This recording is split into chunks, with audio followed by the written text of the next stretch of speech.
দিল্লিতে বসে সে ষড়যন্ত্র করছে, চক্রান্ত করছে এবং বলছে তোমরা সবাই তৈরি হও, আমি একদিন টুপ করে চলে আসবো। তার এই টুপ করে কথাটা আর যায় না। আমাদের মনে আছে যখন পদ্মা সেতু তৈরি হলো, তা আমরা যখন পদ্মা সেতুর দুর্নীতির কথা বললাম, আমাদের নেত্রী দেশনেত্রী বেগম খালেদা যখন বললেন, তখন সে বলল খালেদা জিয়াকে এবার ওই পদ্মার ব্রিজ থেকে টুপ করে নিচে ফেলে দাও। তো একটা কথা তাকে মনে রাখতে হবে, এই দেশের মানুষের উপর সে যে অত্যাচার করেছে, এই দেশের কত মায়ের বুক সে খালি করেছে, কত বাবার সন্তান হারিয়েছে, কত সন্তান তার পিতাকে হারিয়েছে, এই কথা মানুষ কখনোই ভুলবে না। দেখেন কিরকম একজন নেত্রী, কিরকম একজন মহিলা, এত যে মানুষ মানলো তার মধ্যে একটু অনুশোচনাও নাই। একবারের জন্য বলে না যে আমি ভুল করছি।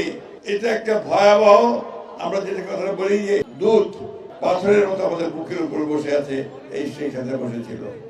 আজকে সেই গেছে, আমরা শান্তিপূর্ণভাবে কথা বলতে পারছি। আজকে আমরা হাসিনা মুক্ত হয়েছি। তো এখনো আমাদের যে লক্ষ্য গণতান্ত্রিক ব্যবস্থায় ফিরে যাওয়া, এখন পর্যন্ত কিন্তু আমরা সেই গণতন্ত্রে ফিরে যেতে পারি নাই। আমাদের একটা সরকার আমরা দিয়েছি, সেই সরকার হচ্ছে অন্তর্বর্তীকালীন সরকার।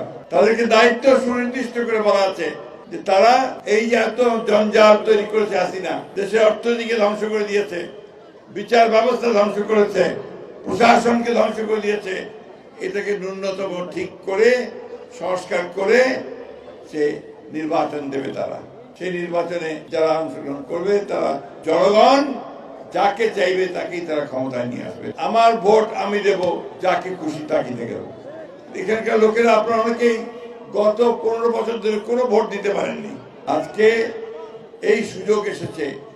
আমরা এই অন্তর্বর্তীকালীন সরকারকে, প্রফেসর ইউনূসের সরকারকে সেই জন্য অনুরোধ করেছি, যত দ্রুত সম্ভব আপনারা এই ন্যূনতম সংস্কার যেটা প্রয়োজন, অর্থাৎ মানুষ যেন সঠিকভাবে ভোট দিতে পারে, বিচারটা যেন মানুষ সঠিক পায়, প্রশাসন যেন কোনো পক্ষপাতিত্ব না করে, এই বিষয়গুলো দেখে আপনারা একটা ভোটের আয়োজন করেন, যেখানে মানুষ ভোট দিয়ে তার প্রতিনিধি নির্বাচিত করতে পারবে।